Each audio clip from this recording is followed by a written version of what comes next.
Shoot the whole thing.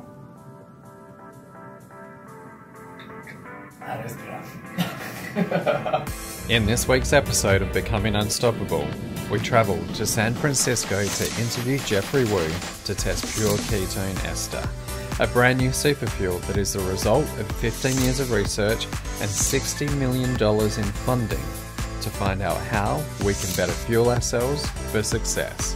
Let's check it out. Suffering from depression and getting no answers, I packed up my life and went on a 90-day mission to find help from the world's top biohackers, neuroscientists, and doctors. And now I'm here to help you biohack your mind and body for success.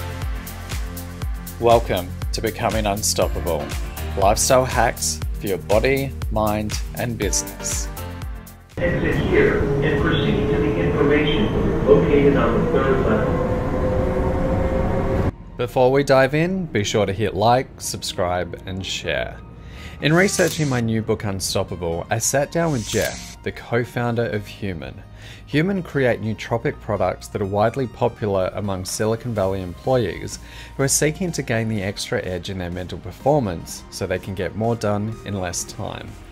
Nootropics are smart drugs that are taken to enhance mental performance in healthy people. There are two types: pharmaceuticals such as modafinil and nutritional substances derived from plants. A natural nootropic, L-theanine, is consumed by millions daily via black and green tea. Today, I'm here to learn more about ketones. Ketones have been made hugely popular through the ketogenic diet. The keto diet was first used to treat epilepsy patients more than 100 years ago. Now, full disclosure, this video is not endorsed or sponsored by HVMN.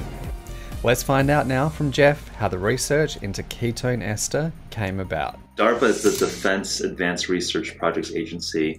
It's the military research arm that investigates novel technologies applied for defense purposes. So during 2002, 2003, 2004, DARPA had a program to develop a superfuel or a foodstuff to enhance warfighters during cognitively and physically demanding missions. Our research partners at University of Oxford and National Institutes of Health, NIH, led by Professor Karen Clark, answered the call, won a $10 million initial DARPA grant to produce what is now found exclusively in human ketones. So excited to bring this to the market for the first time after over a decade of research. Ketones we think of as a fourth macronutrient. So we all know the three: fats, carbs, proteins. And ketones are a natural fuel source, but they've only been produced by the body when it's in a low carb state that's fasted, right? You might have heard of intermittent fasting or ketogenic diets. Yeah. So ketones are produced naturally, but what if you could actually eat ketones directly and not have it be created from fat? So that's what we're enabling for the first time here. The published human data shows that top-tier British cyclists are going 400 meters longer in a 30-minute time trial, and top-tier British rowers are going 51 meters extra. And in addition to that, you also see reduction of lactic acid post-workout. You see increased muscle protein resynthesis and glycogen resynthesis. So both an acute performance benefit as well as recovery over time. Biohacking to me is a systems approach to human performance. So what that means, a little bit more specific terms, is being rigorous and quantitative with the inputs into our system, whether that's something that's consumable or our eating protocols or exercise protocols, and actually measuring outcomes with biomarker tracking, something like with a ketone meter, wearing a CGM, continuous glucose monitor, and really having, again, a quantitative output measure.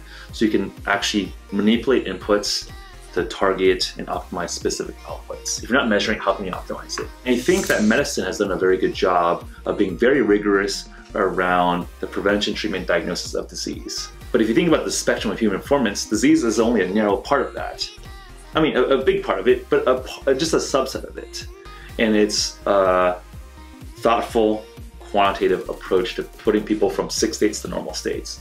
But I think what we're talking about with biohacking and human enhancement is, okay, you're normal, now you want to make you enhanced. And now the status quo is like, okay, we don't really know what this is, so maybe do some yoga, maybe work out a little bit, maybe eat some better foods, but there's no measures there.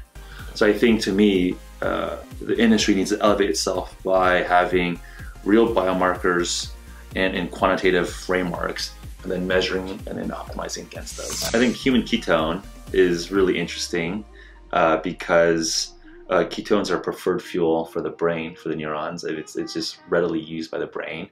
And as we try it, and as you try it, you'll feel an interesting subjective effect of how, to me, it feels like I'm more behind my eyeballs. I'm kind of, it puts me into a state that feels like a flow state. You want to try this first? Yeah, you want to drink this? Let's get some. Yeah, am I drinking the whole lot? Yeah, you want to shoot the whole thing. Okay. What's the time? So we get like a measure here, and then we can. So 11:05. Okay, great. It's bitter, but shoot the whole thing. That is bitter. It's not too bad. Cool. Let's. You want to re-swab your finger? You can use a different finger if you'd like. I definitely feel awake. No, I mean, very awake. Yeah, no, ketone esters work. I mean, yeah, I'd be concerned if you didn't feel anything. Wow.